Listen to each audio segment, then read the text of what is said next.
Hey, Seadoo Spark, welcome back. Episode 2 of the DIY Spark Kart build. If you're new to the channel, welcome. We've got some stuff to figure out.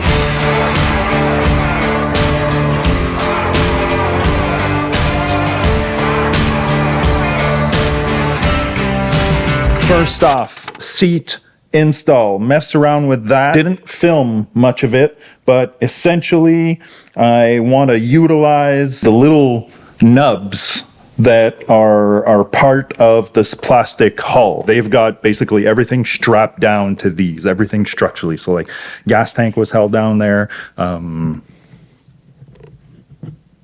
Other things. Oh, the airbox.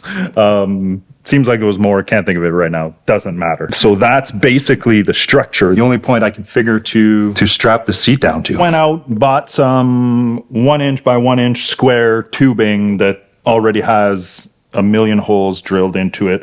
Holes are spaced about 1" apart as well, and bolted that across 4 of these contact points, and then in the opposite direction laid the seat brackets, and then put that in as close to center as possible. Then came another issue, and that is the gas tank. The first plan was to mimic kind of what the EvoJet design was, and that is to build a custom gas tank right next to the engine. So if you're sitting, it would be on the right hand side here. That's how they have it. The obvious issue there is also with balance, having all that fuel off to one side. I did realize that could be an issue. I've never test drove one of these, so I don't know how much they lean. In watching some videos when they're at idle, does seem like they lean a little bit.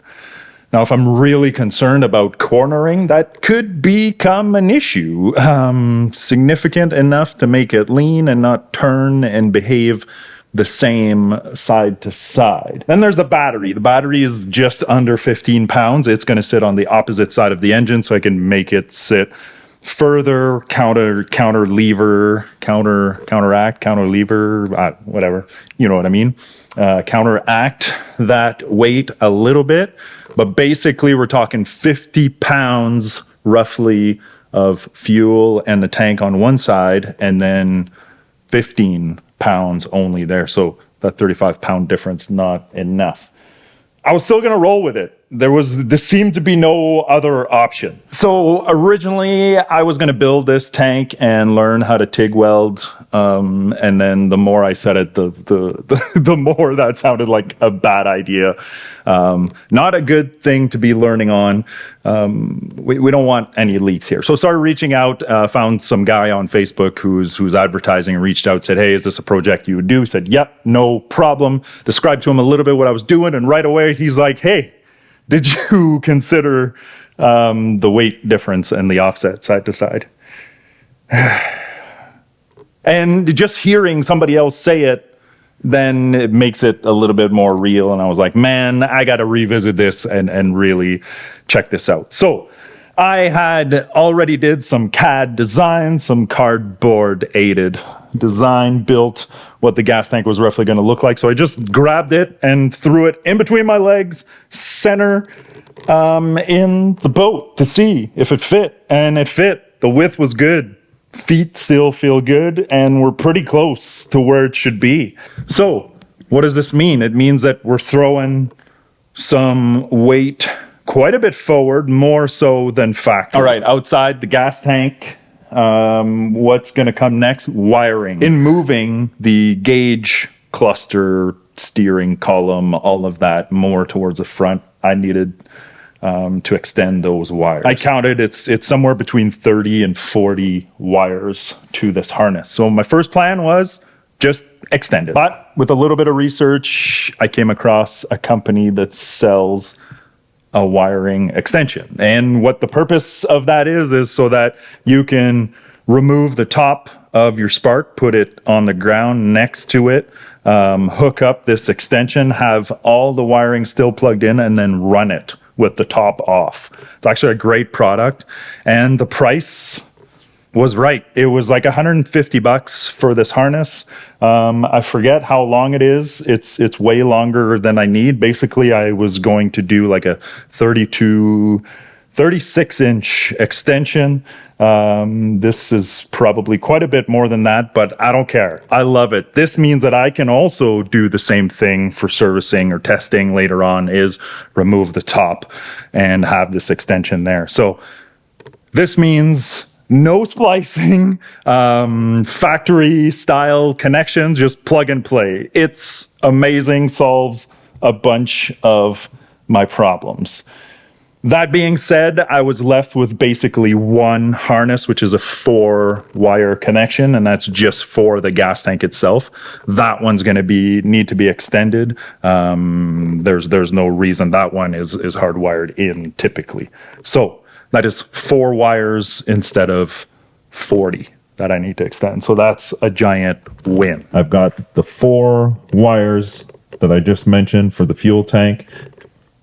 And then outside of that, there was 1 wire here. And basically it goes from the gauge cluster and then to the handlebars. The wiring going to the left-hand controls. And then this is the start-stop button.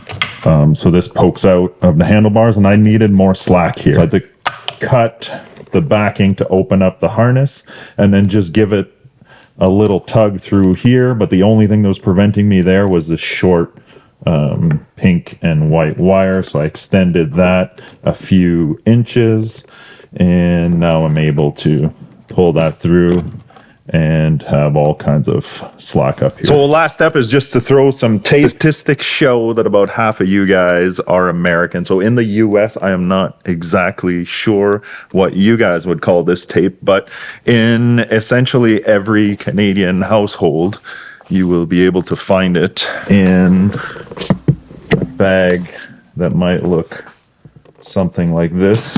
And here, yeah, you'll find something like this, and there you go. There's the tape.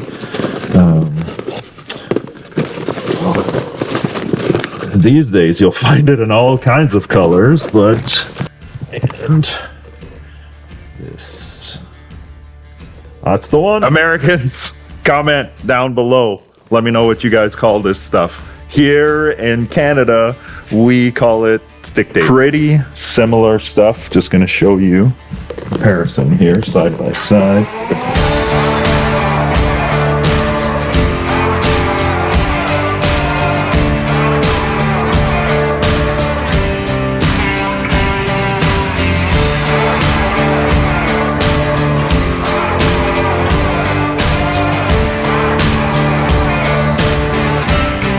Alright, so it's a beautiful thing.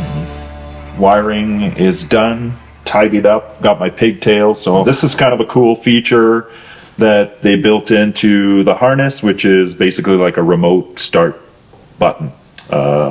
So when the top is off and off to the side, you can start the engine from right here when you're doing oil changes and that kind of stuff. And then from here, taped it up, 2 pigtails.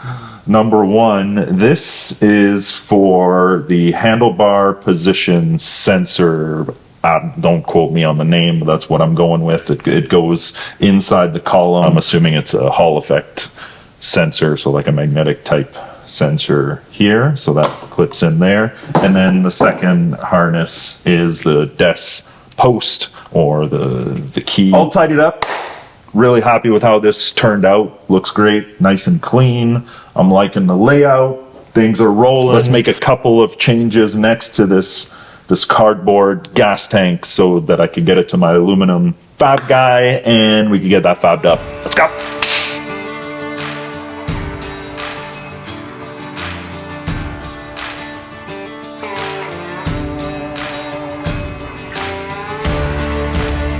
A little bit of help from our friends here at Don's Pizza. Shout out Don's. Yeah, best pizza in Sudbury. Essentially, this was the rough design. This was the height that I wanted towards the back. This section here is the height that I needed for the stock like pump, float, entire ascent. I need a certain distance from here to there so that it reaches perfectly at the bottom. So hence the step design. And the original, the stock tank is 30 liters roughly. And with this design, I could have extended this. I think it would have been maybe this long towards the back, and I could have easily made this like over 30 liters, no problem. But then the center mount design basically meant that if I grab it like this, how it was supposed to go, flip it upside down, you can see this notch here lends itself well for the bow section.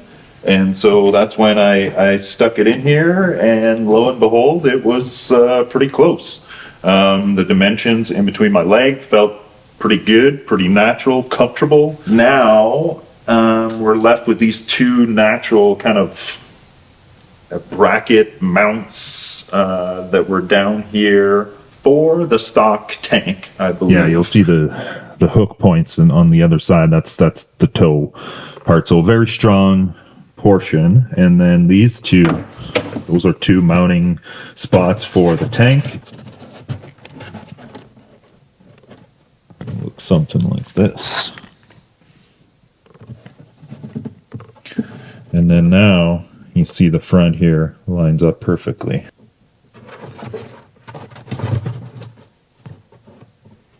So you see when I'm holding it, but when I let go, it plops down. But yeah, the idea at first, this was coming out a little further out to maybe here. So had to cut those few inches back on the tank. I feel like I may have forgot to say earlier, I talked about the stock size and then the size that the tank could have been. By my calculations, we're going to be roughly around the 23 liter range. So that's the trade-off. By moving the tank to the front, that's about as big as I can make it. I mean, something truly custom could potentially, no, it wouldn't work. I'm like extending under the seat, that wouldn't work. But anyway, that's the trade-off. So not bad to go from stock 30 liters now down to 23 liters. I mean, there's a little bit more room there to get a few more liters, perhaps. I don't know, but I'm happy with this design. So the plan here would be to extend this piece on the front. And why, you might ask? Well, because then you stick that in, and then boom. So that is the idea. Flush here, and then drill some holes straight through the plastic. Nut and bolt, a couple, 4, maybe 2, I don't know, something like that. That perfectly mounts the front solid, and then some type of bracket on the back of the tank that's going to tie in to the other 2 bolts. I got a little excited. You know, the next step is body work, and you know, as an artist, that's the stuff that excites me. Is I mean, I love all of it, but the design aspect, yeah, it's near and dear to me. So I went out, grabbed the top. You know, originally I had an elaborate plan of using flat bar and making my own top from this portion, I guess, of the build, meaning that the stock top that I removed in episode 1, that would remain intact. The more I thought about it, the more unrealistic it is in order to make all of these gaps perfect and all of the different shapes. That it was dumb. And I've already cut into it, and I've committed that this is never going back to stock, so let's just go 100%. This has been sitting outside for a year, so I went and got the top, brought it inside, grabbed some saws, multiple saws, and kind of went along the seam here as much as possible in order to kind of retain something that goes all the way around and utilize the stock mounting points. That's the ticket on here. This off here. This is what I am left with.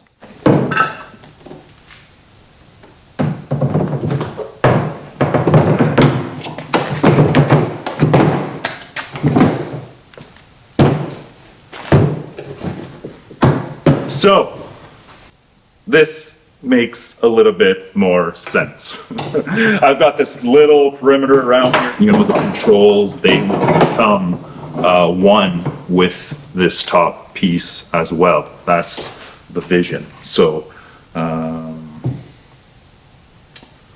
yeah, there's going to need to be some sort of fiberglass structure that's going to encase here. You know, the cover that I've showed you before is going to be the final piece here. But yeah, that's going to be one.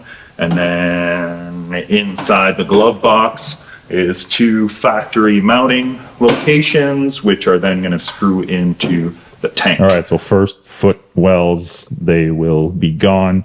And then you can imagine some fiberglass kind of coming up from here and going more flush like that. So from this angle, they would come up, fill that.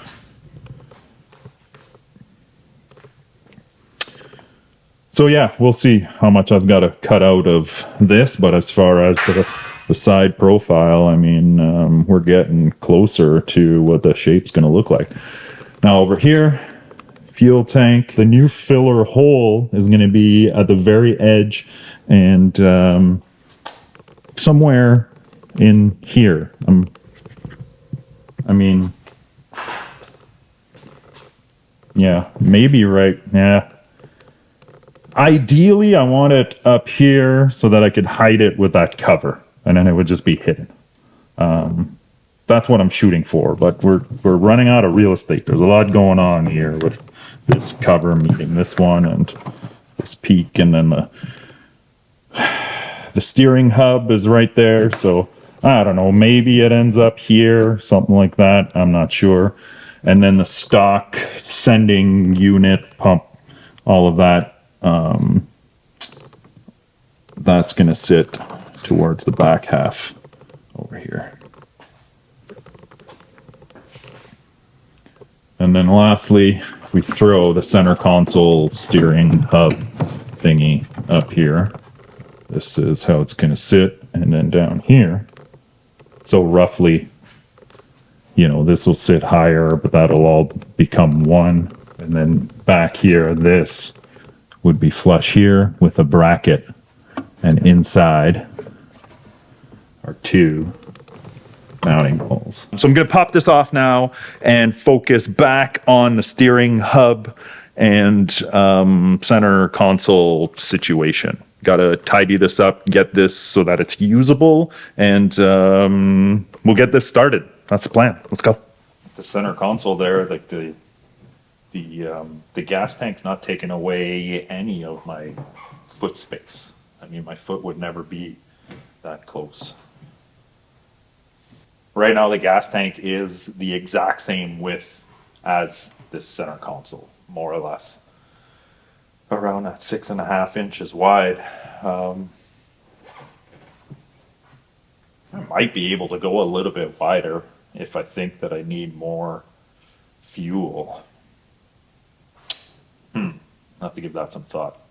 But outside of that, I think I'm going to stick with this profile here on the side. That's going to stay the same, this angle.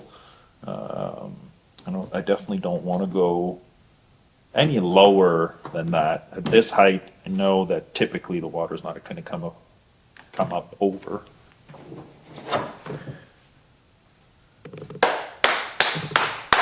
So typical in most fiberglass boat construction that I've come across anyway is using wood for main structural pieces and then covering that with fiberglass to fully strengthen it. So that's kind of the idea here. So I've put a header, which is just the 2x4, across the top here, and that's going to be my main structure holding the steering hub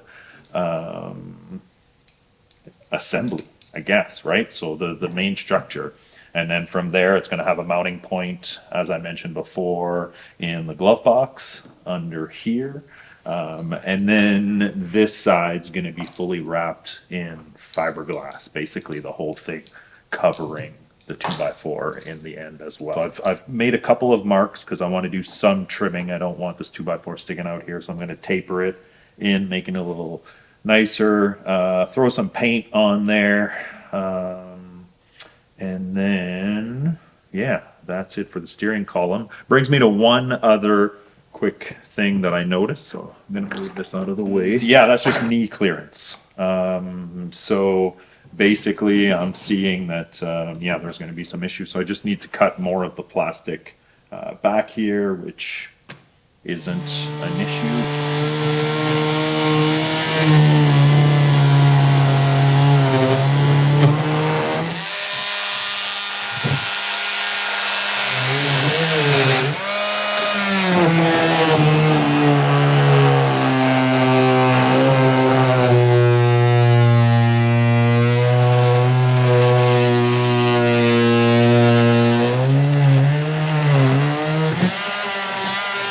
Well, I've got my new header piece made. I always chuckle a little bit saying the word header. Many years ago, my mom, with her heavy, thick French accent, that's how she used to say my wife's name when she first met her. So yeah, always gives me a little chuckle. That TH sound in French, I guess, is just hard. It always comes out like a D. So yeah, it was Eder. Yeah, we really like Eder. She's a really nice girl, that Eder. Oh, shout out to Eder. Shout out to Viv. All right. So the header piece is yeah, basically I just gave it a little bit of shape and then cut the proper angles to match the plastic here on the outside so that it's flush on both sides is the idea here, like this. Doesn't give much contact area, just gives a little sliver over here and a little sliver over here. So plan is I'm going to put a little bit of JB weld under here, under both sides, to kind of lock that in. And then also just put in one screw on each side. Remember, the goal here is for this to hold together until the fiberglass goes in. This is not necessarily structural. I know that the JB weld here is not going to be structural, nor will the single drywall screw. That's not the purpose. But the idea is we just want it to hold together enough so that we can lay some fiberglass over top. So that's the plan. All right. I'll drill some pilot holes so that the screws can maybe bite a little bit better. Screws aren't quite long enough either. I mean, I'm using a drywall screw. It's like 1.25 inches. So yeah, I don't know. We'll see.